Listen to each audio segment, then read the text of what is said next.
Hi everyone, welcome back. So we finished off with this idea. We left off with the primary messenger molecule binding to the receptor, causing signal to be transferred, or sorry, to be transduced into this other cell that needs to take an action. So the most important words here, I would say, are, if I can find here. So remember what a transmembrane.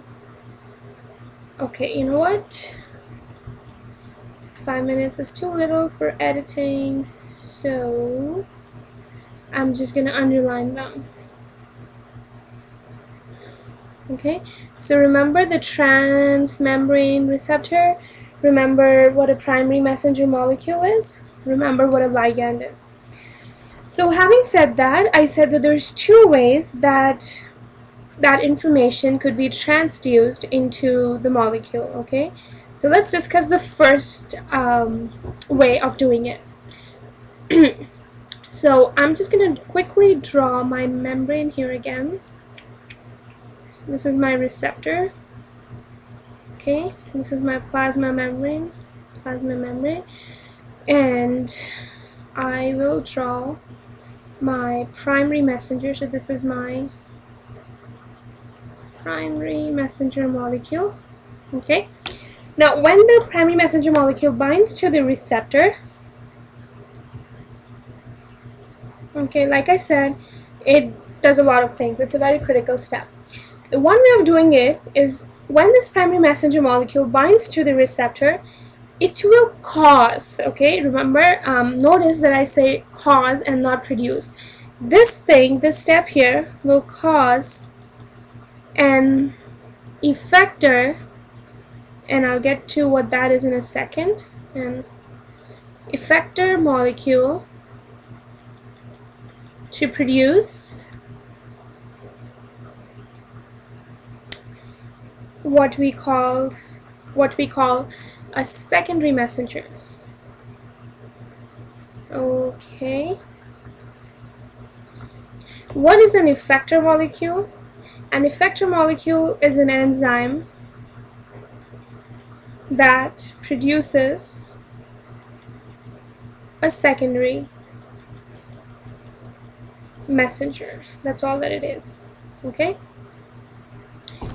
so this step causes this effector, which I'm showing in blue here, blue circle with all these lines. This effector is going to produce a secondary messenger.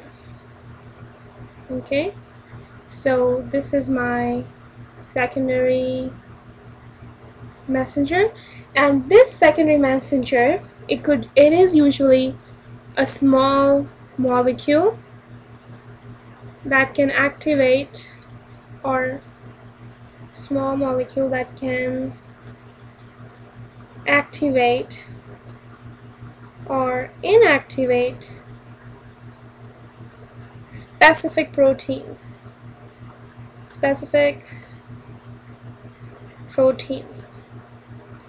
that's what that is. A secondary messenger molecule is very, very important. You will have to know some examples, like cyclic AMP is a very typical example. Then there's carbon dioxide, there's diacylglycerol, and there's phosphonosides. So there's lots of examples, and make sure you know quite a few, because usually there's a question that comes up, give some examples of secondary messenger molecules. So that is an example. These are the examples of secondary messenger molecules. So just a quick review then, the things that are really, really important. Primary messenger, know what that is. We talked about the transmembrane receptor already. Okay, then know what a secondary messenger is, know what an effector is. Okay, and know the examples of secondary messenger. An example of effector would be adenylyl cyclase or cyclase, adenylyl cyclase, and that's adenylyl cyclase produces cyclic AMP, and that's like a typical example of an effector and a secondary messenger. Okay, so I hope this is clear, and this video is about to end. See you in the next video.